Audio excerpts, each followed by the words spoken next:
Вонредна и невообичаена средба која е надвор од рамките на Берлинскиот процес.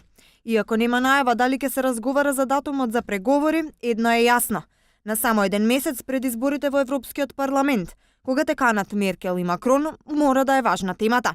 Во фокусот се очекува да бидат односите меѓу Србија и Косово како важно прашање за стабилизација на регионот, но според познавачите не се исклучува можноста на масата да се стават и прашањата за преговорите со Македонија и Албанија, особено ако се земе предвид дека Франција и Германија имаат различни ставови околу проширувањето.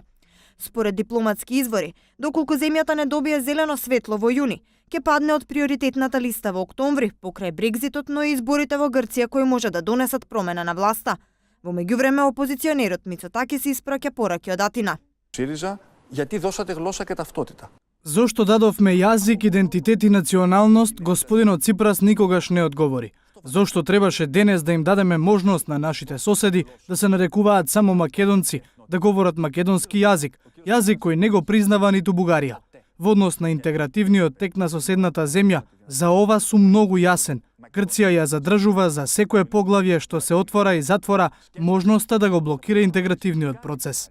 Во мај се очекува Европската комисија да даде позитивна препорака за земјата, но извори брифираат дека Холандија ќе бара гаранции за СЈО да продолжи да функционира од септември без оглед на тоа дали ќе биде дел од јавното обвинителство или посебна институција. Во меѓувреме Димитров утре и задутре ќе престојува во работна посета на ХАГ, каде ќе го презентира напредокот и подготвеноста на земјата за почеток на преговорите со Европската Унија. И покрај представувањето на земјата како успешна приказна во Европа со договорите со Грција и Бугарија, јасно е дека не е се завршено, а дополнителен чекор назад е и тоа што Северна Македонија се става во ист пакет со Албанија.